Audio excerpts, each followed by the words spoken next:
Question 115. Posée par Thierry de Suisse. La possession psychique par des entités. Bonjour Sandra. J'ai découvert il y a peu votre site et j'ai trouvé pas mal de pistes intéressantes dans vos réponses. Nous avons un fils qui lutte avec des voix dans sa tête depuis plus de 2 ans. Beaucoup de cannabis en adolescence et trauma. Le diagnostic paraît évident. Mais, vous devez le savoir, il y en a autant qu'il y a de cas.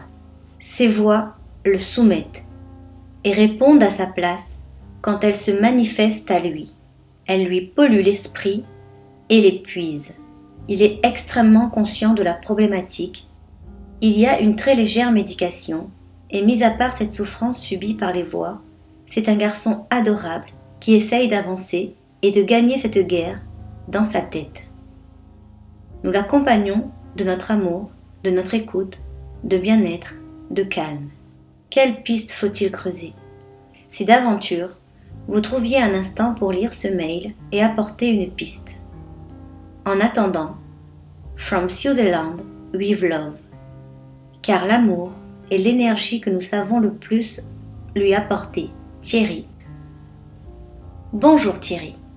Ce qui est évident, c'est qu'il y a une conscience derrière ces voix dans sa tête, et donc une ou plusieurs entités qui dérangent votre fils.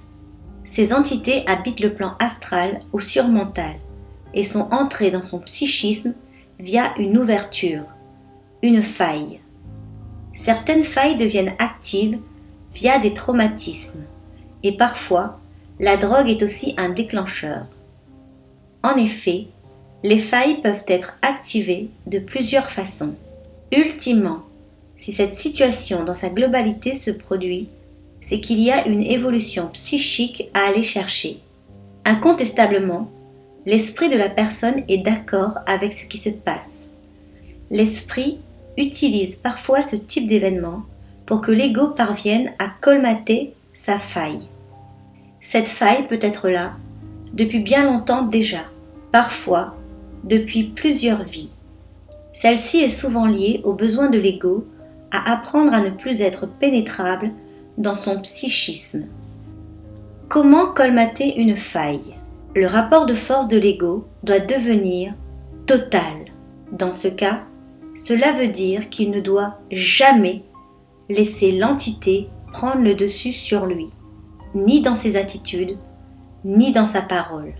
En outre, lorsqu'il vit des excès de tension face au viol psychique qu'il subit dans sa tête, la colère qui est engendrée doit être utilisée pour exiger que les entités sortent de son psychisme.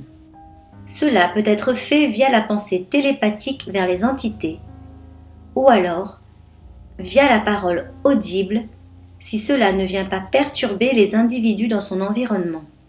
Par exemple, si la colère survient en étant dans un magasin, la contestation devra impérativement se faire par télépathie dans sa tête. Il peut aussi demander à une entité pourquoi elle est là. Parfois, une communication est possible, mais il est important de ne pas la croire, mais de rester dans son ressenti pour savoir si la réponse est réelle ou non.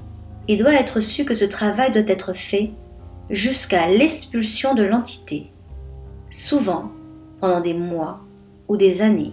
Pendant ce temps, il développera une force psychique non négligeable. Une piste de solution parallèle à explorer sont les soins énergétiques, incluant les exorcismes. Dans mon expérience, il peut y avoir d'excellents résultats, c'est-à-dire l'expulsion des entités.